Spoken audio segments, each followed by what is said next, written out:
अस्सलाम वालेकुम my YouTube family.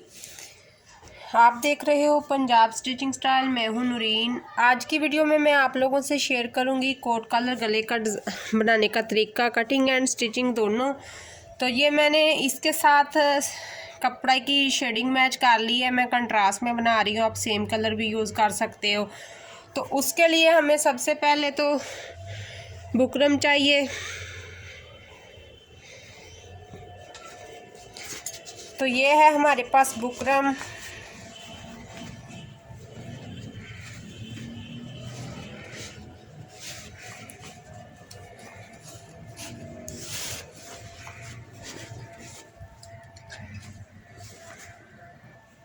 Buckram की चौड़ाई की पैमाइश है जो हमने इस तीरे के हिसाब से रखनी है। ये जो हमारा तीरा है इससे 1 इंच हमने छोटा रखना है।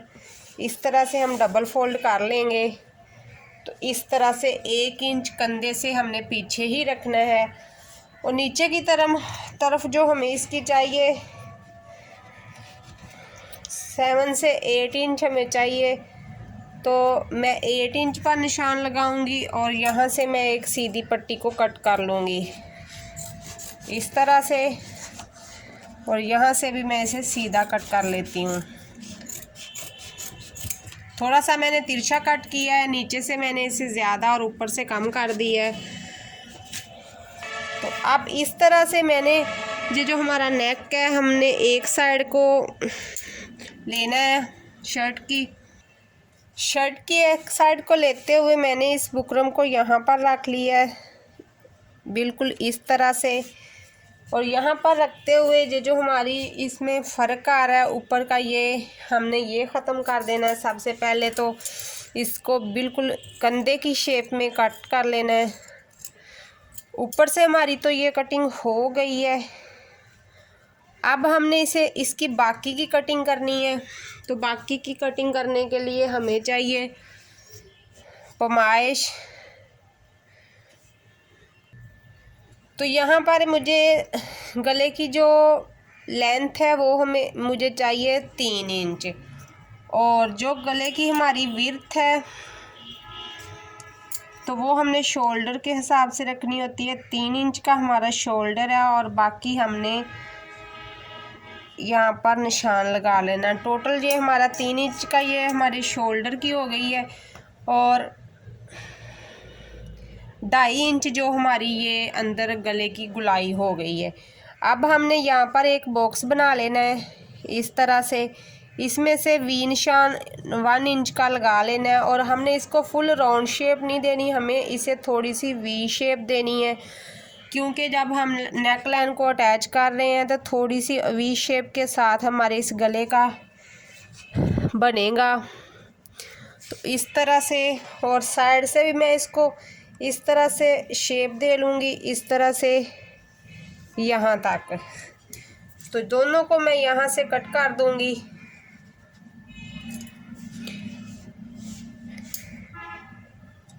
फैब्रिक और अलहदा कट करने हैं। सबसे पहले हमने चेपी वाले पार्ट को कट करना अपने को इस तरह से। और फिर मैंने ये साइड वाले पार्ट को कट करना है इस तरह से। तो ये इस शेप का हमारे पास ये बन के रेडी हो गया है। तो इसके लिए अब हमें आगे भी थोड़ी सी पैमाइश लेनी है। वो जो आगे की थोड़ी सी पैमाइश है तो वो हमारे नेक की है।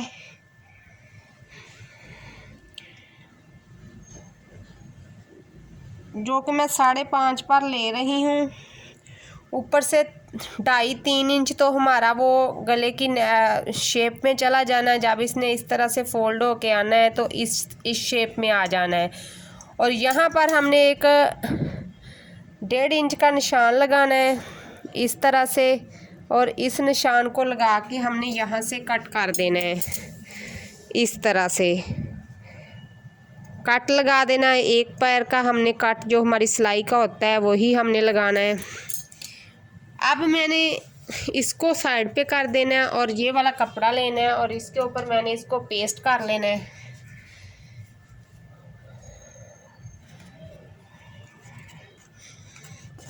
इस तरह से कपड़े के ऊपर रखेंगे और इसको पेस्ट कर लेंगे। बहुत ही आसान तरीका है इसका।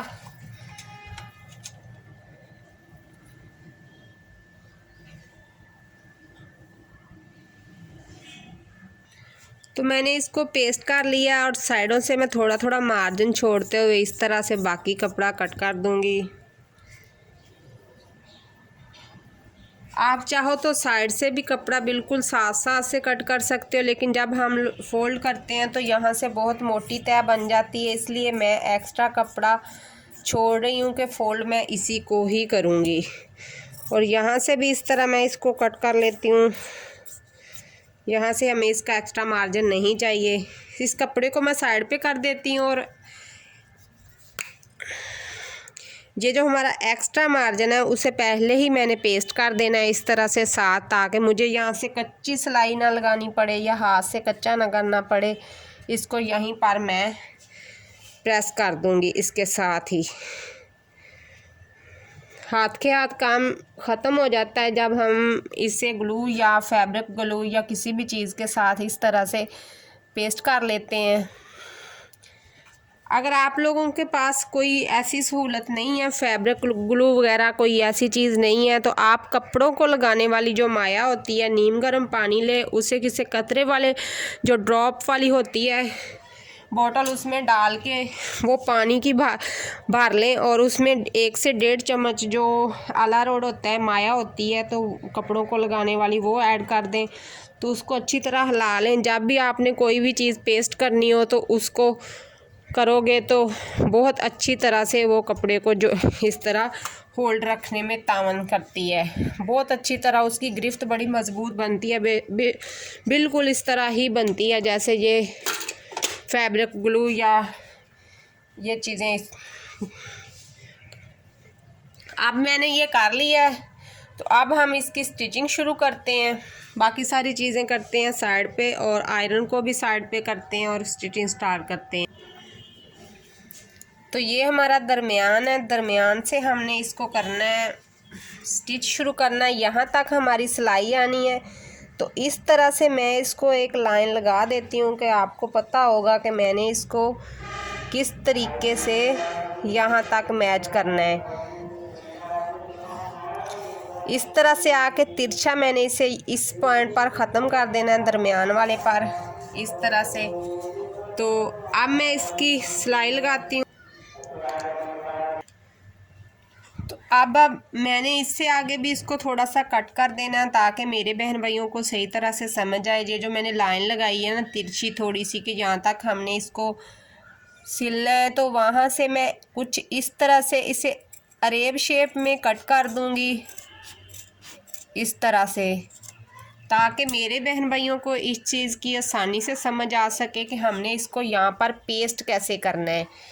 बहुत ही आसान ये रहेगा आप लोगों को। इस तरह से मैंने सारी चीज़ों को बिल्कुल क्लियर करके आपके सामने रख दिया है कि हमने इसको यहाँ कहाँ से शुरू करना है और कहाँ पर इसका हमने एंड कर देना है। तो इस तरह से मैं इसको यहाँ पर रखूँगी। यहाँ पर रखने के बाद इसके दरमियान को मेजर करते हुए कि हमारा ये दरमियान आ रहा है, तो मैंने इसको यहाँ से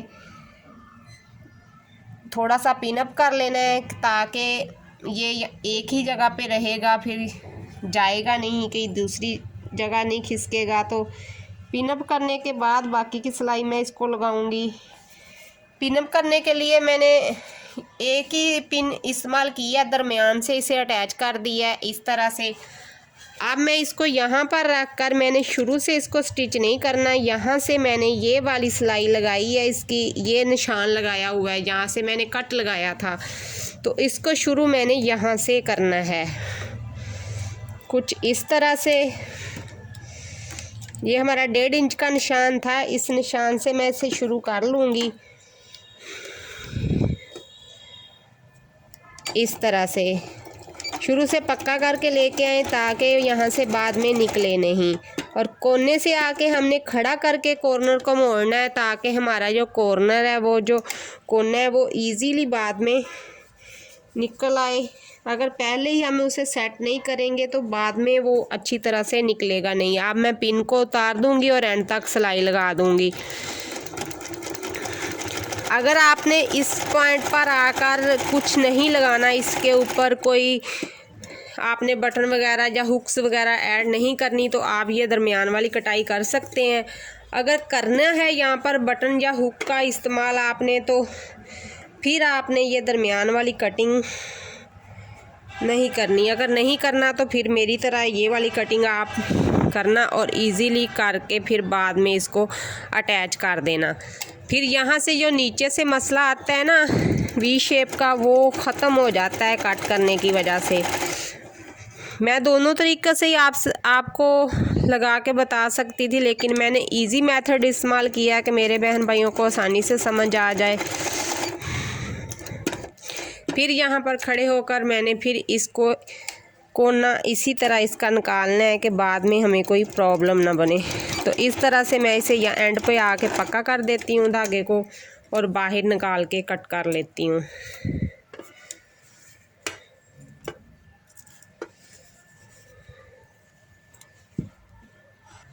इस तरह से ये हमारा नेक साथ इसके लग गया है। तो अब हमने ये साथ साथ इस तरह से कपड़े को कट कर देना है।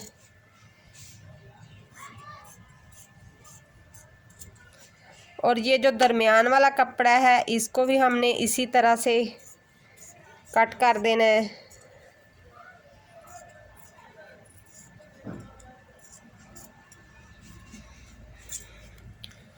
और ये वाले कोने में हमने एक छोटा सा कट लगाना है कि ये वाला कोना हमारा बिल्कुल अच्छी तरह से निकल आए। और यहाँ से कोने से हमने इस तरह से ख़त्म कर देना है इसको। जो कोना है इस तरह से करेंगे तो कोना अच्छी तरह बाहर निकल आएगा इस तरह से। अब इसको मैं सीधा कर लेती हूँ, बहुत अच्छे तरीके से ये सीधा हो जाएगा।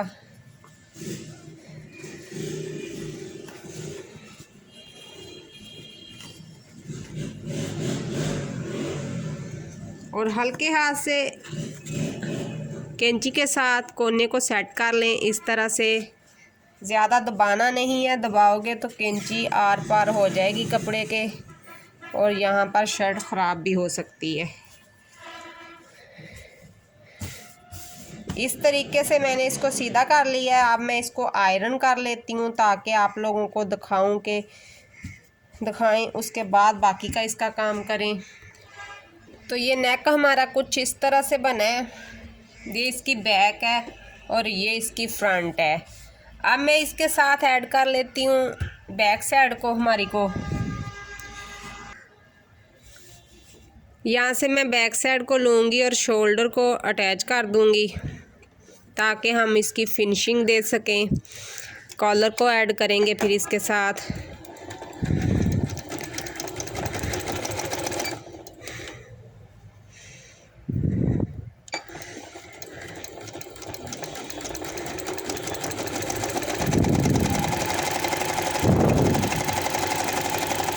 इसी तरह आगे तक सिलाई को ले जाऊंगी और फिर दूसरी साइड का शोल्डर अटैच कर दूंगी साथ।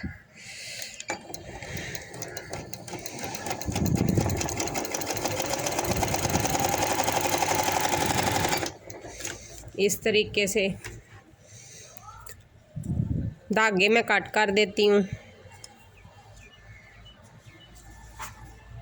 तो इसको मैंने यहाँ पर इस तरह से अटैच कर लिया और इसकी बैक की कटिंग ना होने के बराबर होगी कि यानी कि कुछ पॉइंट ही इसके बैक की कटिंग होनी है। जैसे ये हमारी सिलाई है तो इसी के हिसाब से हमने हल्का सा इसको बैक को इस तरह से गुलाई दे देनी है, हल्की सी। अब हमारी यहाँ से कटिंग नहीं होने वाली। अब हमने इसके कॉलर का मेजरमेंट करनी है। अब जो हमारा कॉलर है यहाँ से ऐड होना है। ये जो मैंने यहाँ पर कट लगाया था, इस कट से हमने पैमाइश लेना शुरू करनी है यहाँ तक इस तरह से। फिर हमने इसी तरह टर्न बैक को ले जाना है इस तरह। इसी तरह हमने यहाँ तक आते हुए इसकी पैमाइश लेते जाना है। एंड तक हमने दूसरी तरफ के कट तक हमने इसका पैमाइश ले लेनी। और 11 इंच का ये हमारा बनता है कॉलर टोटली। तो उसी के हिसाब से मैं इसको करती हूँ। तो मैं एक पट्टी लूँगी यहाँ पर, पट्टी को पहले मैं एक साइड से फिनिशिंग लाइन लगाकर सेट कर लेती हूँ इस तरह से, क्योंकि कॉलर ऊपर से हमारा शेप में नहीं आएगा, सिर्फ हमने कॉलर को एक साइड से ही शेप देनी है।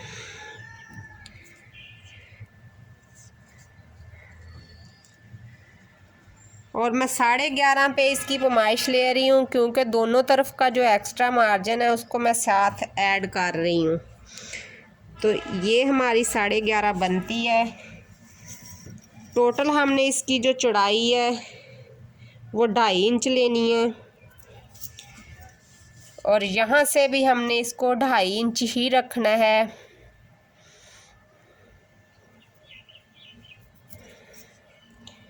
और इसको जो हमारा दरमियान आ जाता है वहाँ से आके हम इसको 2 पे 2.25 पे ले आएंगे, और फिर हमने इसको 1.25 पे लेके आना है, और फिर हमने एंड टाइम पर इसको 2 पे ले आना है।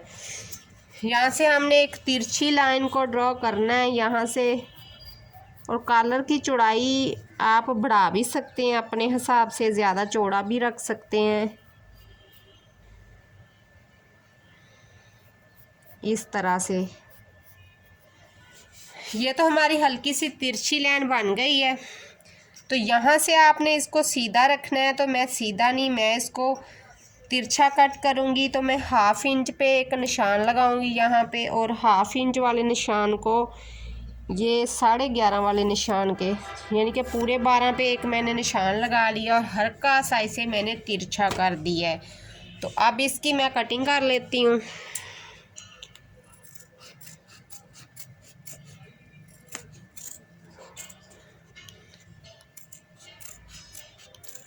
इस तरह से ये हमारा कॉलर बन गया है।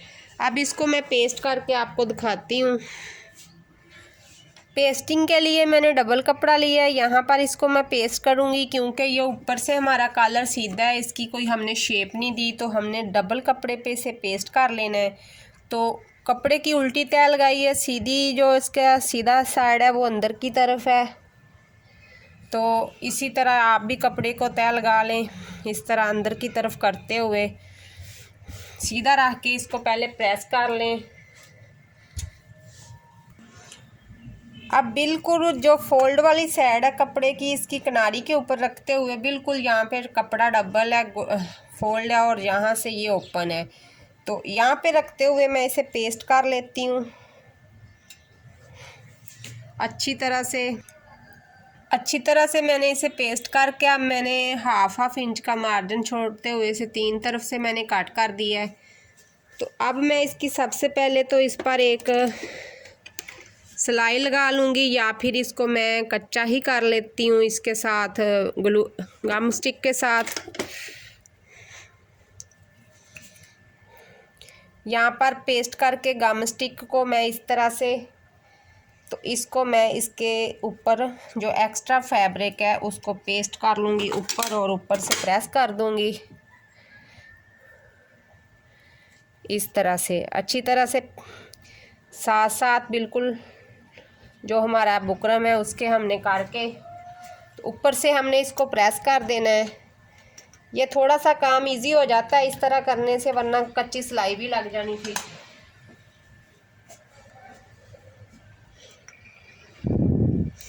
तो अब यहाँ से यहाँ तक इसको मैं इस तरह से सिलाई कर लूँगी। दोनों तरफ से सिलाइयाँ मैंने लगा ली हैं। अब मैं थोड़ा थोड़ा कपड़े को कट कर देती हूँ, थोड़ा सा मार्जिन छोड़ते हुए, और इसको सीधा कर लेती हूँ इस तरह से। अब हमने इसको एक कॉर्नर से सीधा करना है, इस तरह कोने से, तो फिर इसी तरह से हमने इसको दूसरे कोने से इसी तरह सीधा कर लेना है। तो ये हमारा जो कॉलर है वो सीधा हो जाएगा। यहाँ से कोई भी चीज़ आप ले सकते हो, मैं कैंची का भी इस्तेमाल करती हूँ, लेकिन आप लोगों को दिखाने के लिए ये मशीन का ब्रश है, ये पीछे से इस तरह से है। तो फिर मैंने पिनअप की तरह तो मैंने इससे इसके कोने निकाल लिए।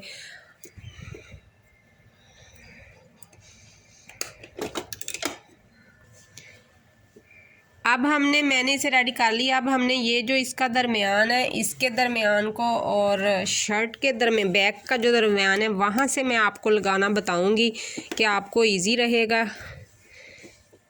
अब इस दरमियान को और उस दरमियान को हमने यहाँ से अटैच करना शुरू कर देना है। यहाँ पे ये दरमियान पे पहले ही निशान लगा हुआ है, तो ये जो हमने एक्स्ट्रा मार्जिन रखा हुआ है ना कपड़े का, इसको ही अंदर देना है। ऊपर जो चेपी वाला पार्ट है उसके ऊपर हमने सिलाई नहीं लगानी।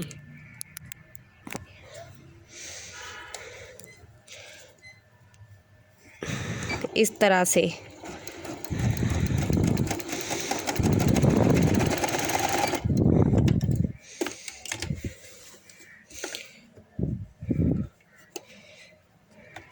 अब राम राम से हमने यहाँ पर आके शोल्डर की तरफ से हमने इस तरह से इसी को घुमा देना है, जो हमारी शर्ट है उसको। सिर्फ हमारा एक्स्ट्रा मार्जिन ही इसके अंदर जाएगा।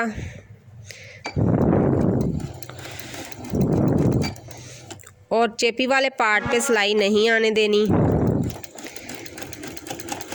और एंड पे आके ये जो हमारा कट है, ये वाला दोनों फैब्रिक को आपस में अटैच कर दे। बिल्कुल कट के एंड तक हमारी सिलाई आनी चाहिए ताकि फिनिशिंग अच्छी रहे। मैं सिलाई लगा के भी दिखा देती हूँ कि कैसे आई है। तो ये इस तरह से ये हमारी सिलाई आई है, दोनों कट आपस में मैच हो गए हैं। अब हमने इसको दूसरी तरफ से सिलाई लगाना शुरू कर देनी है। अब मैं दूसरी तरफ से सिलाई जो हाफ हमारी रहती है, ये कट के करीब इस तरह कॉलर को रख के तो जो दरमियान तक मैं सिलाई को ले जाऊंगी। यहाँ से ध्यान रहे कि ये हमारे कट हैं, वो ठीक तरह से कट और कॉलर जो है ठीक तरह से इनको सिलाई के अंदर देना है। यहीं से हमारे जो ये कॉलर है इसकी फिनिशिंग होनी है। अगर यहाँ से कोई थोड़ा बहुत भी मसला रह गया तो फिर उसकी फिनिशिंग अच्छी तरह से नहीं होगी, तो वो फिर मसला बनेगा।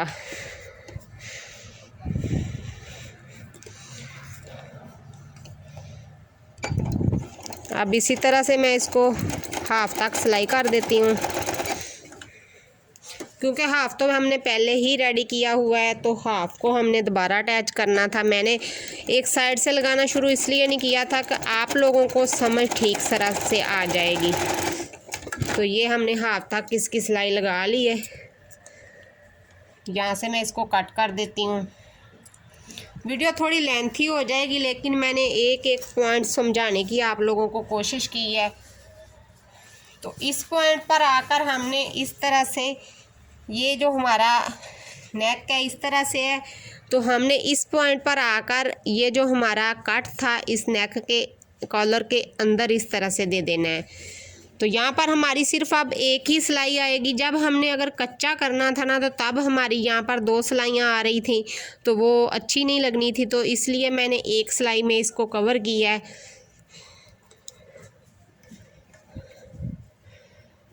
और यहाँ से मैं सिलाई को स्टार्ट कर देती हूँ। शुरू कोने से लेके आऊँगी एंड तक इसको मैं कवर कर दूँगी, क्योंकि फिनिशिंग की सिलाई जो है वो मैं रेशमी धागे के साथ लगा रही हूँ, सिलाई वाले धागे के साथ। तो इसी तरह इसको मार्जिन को अंदर देते हुए एंड तक मैं सिलाई लगा देती हूँ, फिर आपको दिखाती हूँ। तो कॉलर हमारा लग गया है। अब मैं अच्छी तरह से इसको पहले प्रेस करती हूँ इस तरह से सीधी साइड पे, बाद में कॉलर की शेप बनाती हूँ। अब हमने एंड तक इस तरह से इसे तय लगा लेना है। लगा के फिर हमने इसे यहाँ पर इस तरह से प्रेस करना है। सिर्फ हाफ तक ही करना है, बैक से खुद ब खुद ही इसने फोल्ड हो जाना है। सामने की तय को हमने सिर्फ बैठाना है। और ध्यान रहे हमारी ये जो नीचे के ये वाली तय है, ये दरमियान में बराबर हो दोनों इस तरह से। अब मैं कॉलर को फोल्ड कर देती हूँ।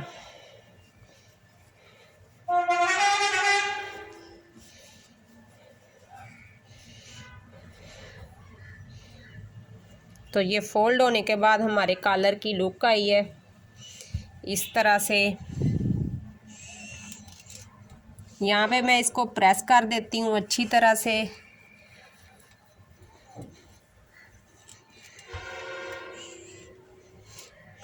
तो फाइनली हमारा कॉलर जो है वो रेडी हो गया है कुछ इस तरह से। अब ये ना तो ये नेक बड़ा हुआ है, यहाँ से बिल्कुल ठीक आएगा बच्ची की एज के हिसाब से, और बिल्कुल अच्छा बना और बहुत ही आसान तरीके के साथ बना है। मैंने जैसे आप लोगों को समझाया था सेम वही मेथड आप लोग इस्तेमाल करोगे तो इजीली बना पाओगे, और कोई साइडों से आपको मसला नहीं आएगा कि साइड पे चुन्नट आ रही है या बैक पे चुन्नट आ रही है, बिल्कुल सीधा जा रहा है ये। तो आप आज की वीडियो मेरी इतनी ही। वीडियो अच्छी लगी तो वीडियो को लाइक शेयर कमेंट और चैनल को सब्सक्राइब कर लेना। अल्लाह हाफिज़।